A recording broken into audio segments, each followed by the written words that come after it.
do?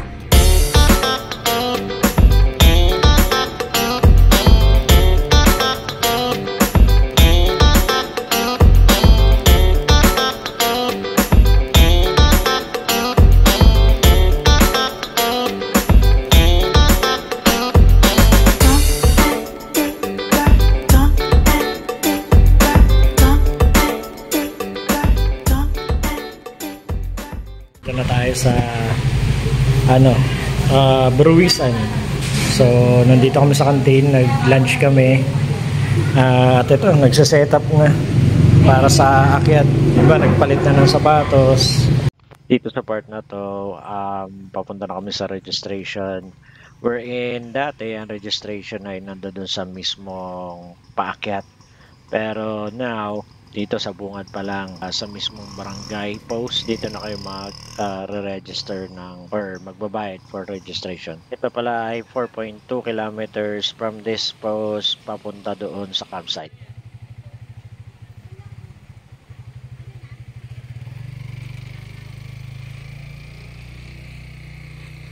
So from here, kailangan mo na magpalista ng iyong pangalan at magbayad ng 50 pesos per head para sa iyong registration at makaakyat ka sa bundok ng Mount Romelo.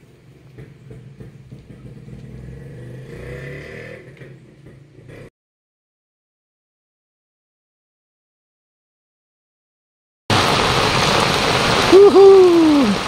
At yun na nga, inulan na kami. Magiging masaya itong akit na to.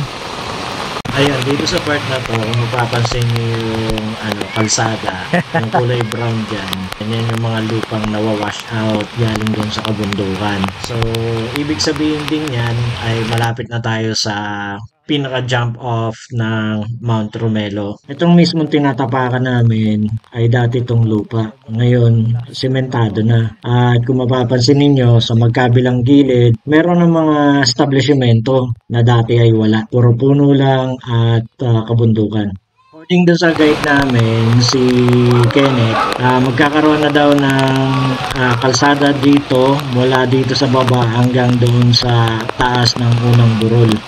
Dahil pagtatayon daw ng moske. So, yun ang balibalita dito sa ngayon.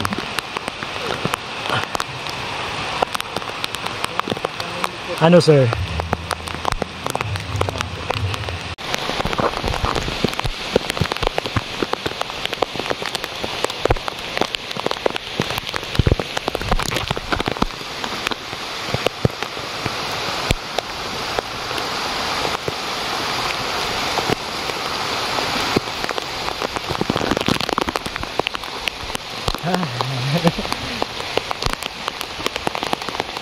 Akit ba ng bundok?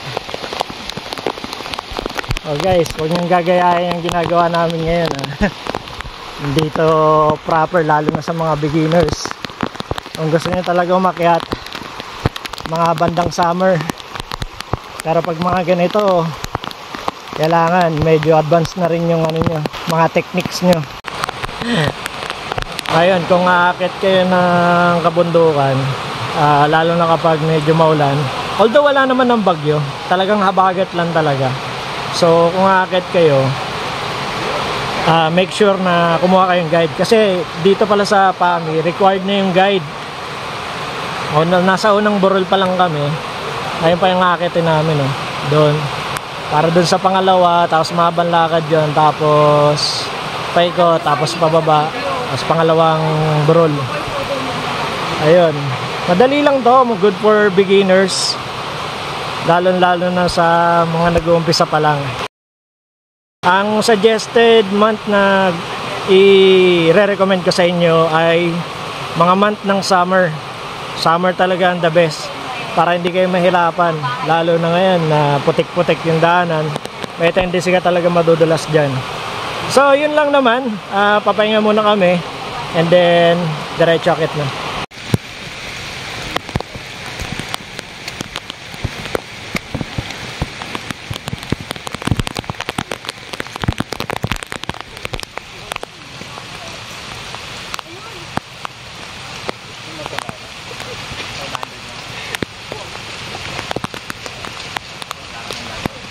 Guys, kapag nadulas kayo, itutukod mga kamay nyo.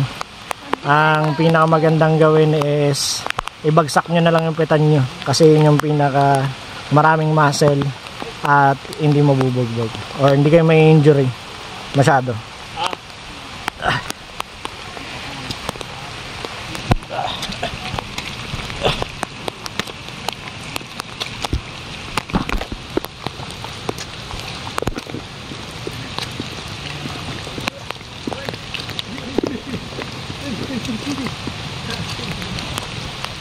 Ang hirap maging vlogger.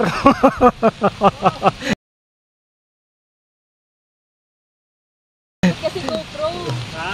Oo nga eh. Nakahabol. Nalubog ka. Oo. Kamusta ka naman, pre? Kakahabol kasi Okay ba? Swimming pool tapos di niya ikinuha. Hindi niya kinuha. Pagalitan mo, pagalitan mo, pagalitan mo. Dapat tinapon ko na lang pala. Ganyan ah. Ganun trekking pool. May mawawala na ba ng sapatos? Wala na. Baka may magpapauwi. Ano talaga eh, lumubog yung pako. Lubog na lubog. Buti hindi natanggal yung sapatos mo.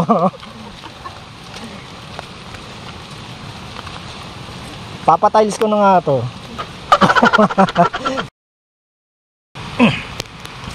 Yan, nakikita niyo yung tinatapakan namin.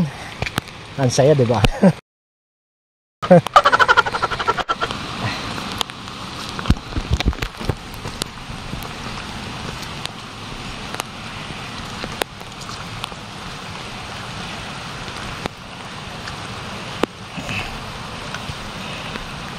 Ito, pag hindi maputik, parang trail class 2 lang yata to. O baka nga 1 lang to. Sa sobrang dali. Wala kasing talagang medyo assault tong ano na to, mga burol lang talaga. Kaya goods na goods kung or mag-i-start pa lang kayo sa backpacking. Ayun, nandito na kami sa pangalawang kubo. So, pahinga muna. At pag-uusapan muna namin kung sino yung mga nadulas. Ay. Halfway na to. Bukas ko ng ilaw.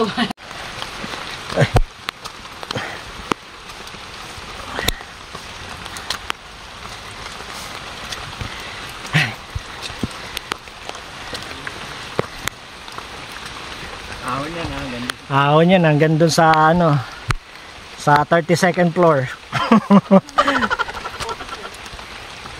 Eh di wow. Parang opisina lang.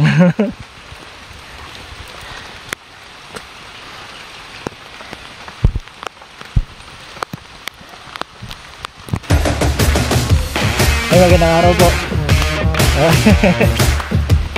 Salamat. Kaway kayo, sir. Thank you. Thank you.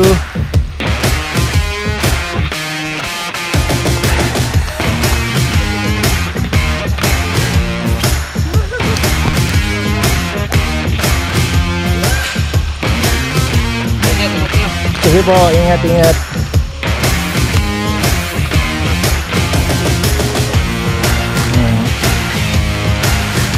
Yung bundok na to.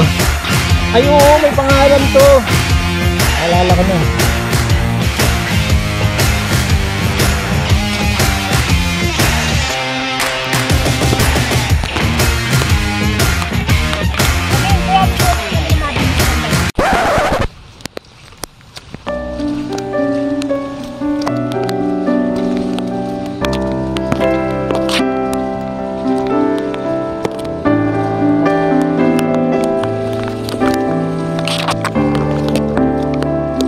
Sarap paper cut nito. Ito yung mga nakakahiwa na hindi mo alam eh. Kaya ramdam mo pag nabasaan na. Diba? Ay grabe, may ano na dito. May mga ganyan-ganyan na. Dati wala yan eh.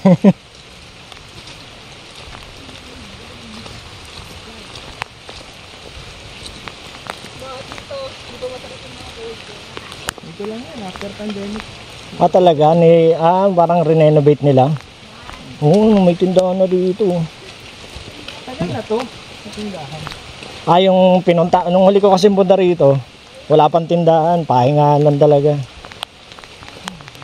Ngayon may tindahan na.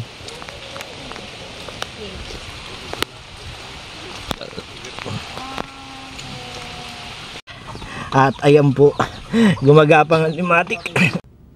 No! God, please, no! No! No! Naghahanap ng sisip-sipin na dugo. Maulan kasi, kaya meron. Yun o.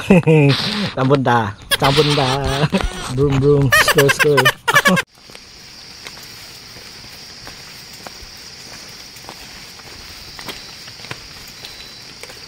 So ito na guys, malapit na tayo. Pababa na kami nito. At padiretso na kami dun sa mismong campsite.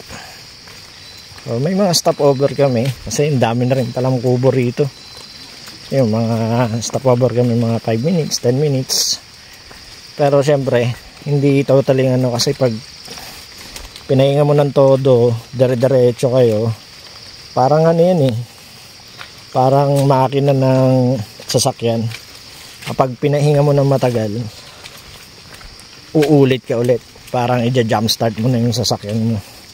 So malalamigan uli yun.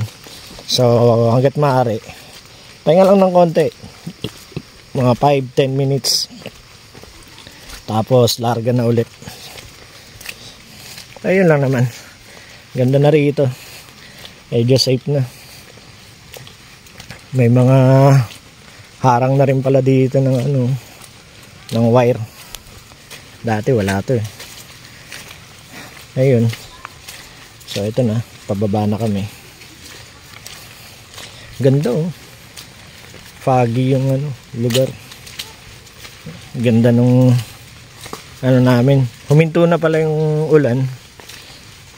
Pero ngayon, nag-uumpisa ng lumamig. Kaya kailangan na namin makapagpalit kagad para hindi kami ginawin lalo. At yan yung trail. Putik pa more. Putik pa more.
Ayo.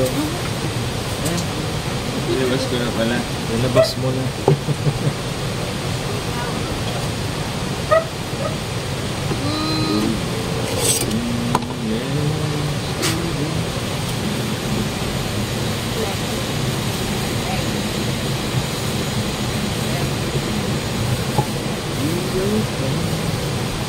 Ano yan yung inigyan? Sa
Nakakainin namin yung may mantika.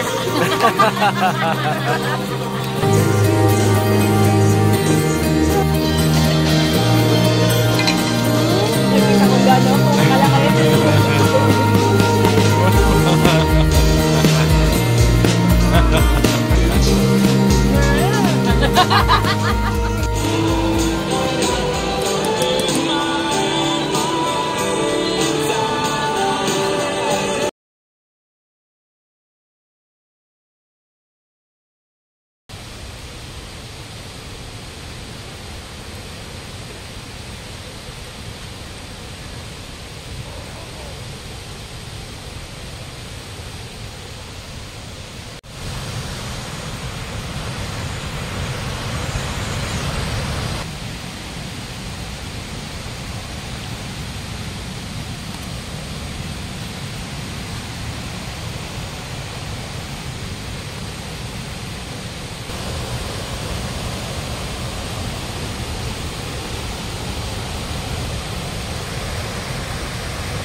Ano? Oh shit.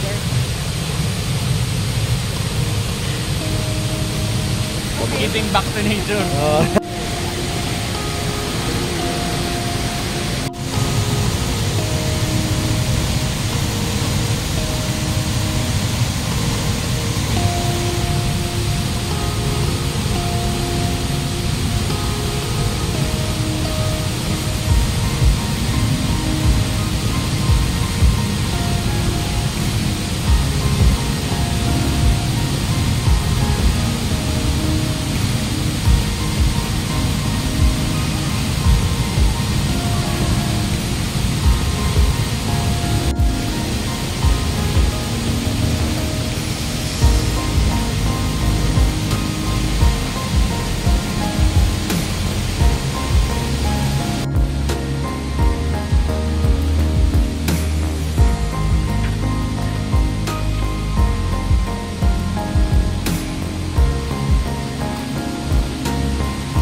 Ito. Yeah, para may video tayong bakit. Ako nga rin, wala eh. Ay, gag. Hindi mo sinabi eh. Akala ko nga, kasunod lang kita eh.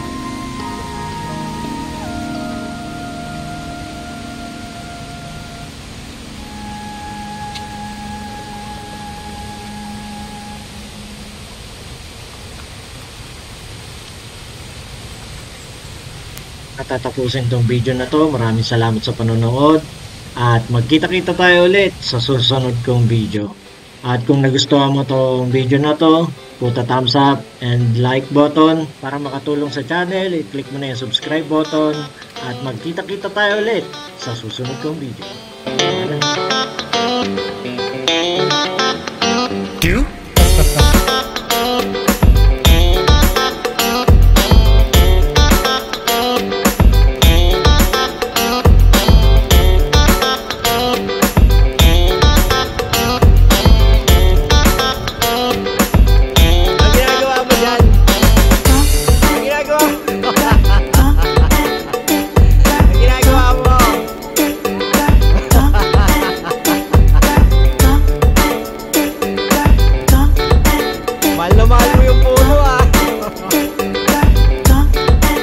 I love you, Mother Nature.